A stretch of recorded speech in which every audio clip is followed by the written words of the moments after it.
আজকে সারাদিন বলতে গেলে দর্শক মানে অবিশ্বাস্য রকম দৃশ্য দেখছি। বাংলাদেশের রাজনীতিতে যা কখনো ঘটেনি।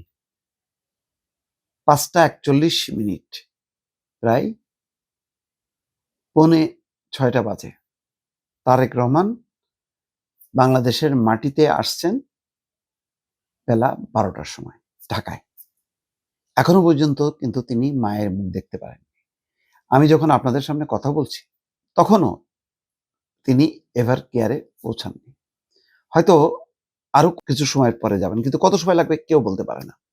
৩ ঘন্টা লেগেছে তাকে এয়ারপোর্ট থেকে সমাবেশ স্থলে আসতে, এবং তিনি বলেছেন যে আমি মায়ের সঙ্গে দেখা করার আগে আপনাদের কাছে এসেছি, কারণ আপনারা আমার মাকে, দেশকে রক্ষা করেছেন, তাই আপনাদের প্রতি সবচেয়ে বেশি কৃতজ্ঞ। কিন্তু বলেন তো, যে কোনো সন্তান মানে আগে কোথায় যায়, তার মনটা কি টানে? মনটা টানে মায়ের কাছে। কিন্তু দেখেন, সেই জিনিসটাকে চাপা দিয়ে আজকে মায়ের এইরকম বলা যায় মরণাপন্ন অবস্থা, তাই তো? সেইটাকে উপেক্ষা করে তিনি নেতাকর্মীদের সঙ্গে মিট করেছেন, এবং তারপর বলেছেন আমি মায়ের সঙ্গে দেখা করতে যাচ্ছি, কিন্তু বলেননি যে প্লিজ আমাকে আর করবেন না, আপনারা এখান থেকে চলে যান, আমি একা একা যাবো না। তিনি কিন্তু কিছুই বলেননি।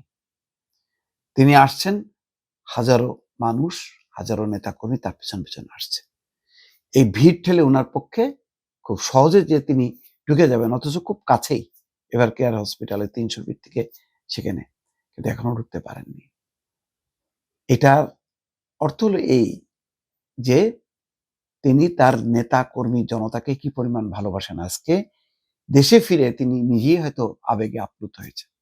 আমি ভাবছি আগামীকাল পরশু তার কয়েকটা কর্মসূচি আছে, তার মধ্যে শহীদ প্রেসিডেন্ট জিয়াউর রহমানের মাজার জিয়ারত, তারপরে জাতীয় স্মৃতি সৌধে যাওয়া, এছাড়া আছে ওসমান হাদির কবর জিয়ারত করা, এবং পঙ্গু হসপিটালে জুলাই আহত যোদ্ধাদের দেখতে যাওয়া।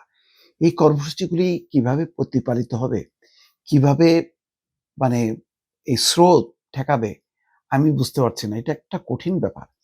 ফলে একে তো ভিড়, সেই সাথে সবচেয়ে এখন উদ্বেগটা হচ্ছে নিরাপত্তা। তিনি বারবার বলছেন ষড়যন্ত্র চক্রান্ত হচ্ছে, এবং তারেক রহমান আজকে আসার আগ পর্যন্ত দেখেন, গতকালকেও পর্যন্ত মগবাজারে যেভাবে বোমা মেরে একজনকে মারা হলো, তার আগে যেভাবে নারকীয় ঘটনা ঘটলো, বিভিন্ন প্রতিষ্ঠানে হামলা চালানো হলো, ওসমান হাদির রহস্যজনক মৃত্যু, বা তাকে যেই স্নাইপাররা গুলি করলো সেটাও ধরা না পড়া, সবকিছু মিলায়, এবং মানে ঢাকার বাইরেও যেই ঘটনাগুলো ঘটেছে লক্ষ্মীপুরে এবং ময়মনসিংহে, ভালুকাতে, মানে সব মিলায় শিউরে ওঠার মতন পরিস্থিতি, আইন শৃঙ্খলা পরিস্থিতির এমন নাজুক অবস্থায় তারেক রহমান কিভাবে সামাল দিয়ে দিয়ে এই জায়গাগুলো কাজ শেষ করা, তারপরে তার আবার নির্বাচনী কাজ আছে,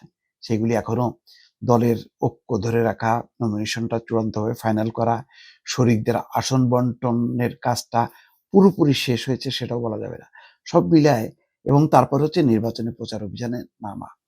এই কাজগুলি কিভাবে সামলাবেন, কিভাবে হবে, আমি এখনো বুঝতে পারছি না। তবে এটা অন্যরকম একটা দৃশ্য দেখলাম যে ঢাকায় পৌঁছায়ও এখনো পর্যন্ত প্রায় ৬-৭ ঘন্টায়ও তিনি মায়ের কাছে যেতে পারলেন না। তিনি এখনো পর্যন্ত বলা যায় দলের নেতা কর্মী জনতার মাঝে আছেন।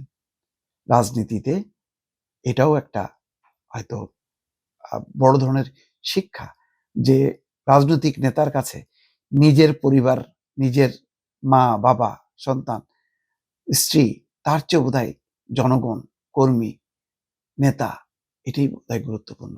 নতুন একটা শিক্ষা দিলেন কিন্তু তারেক রহমান।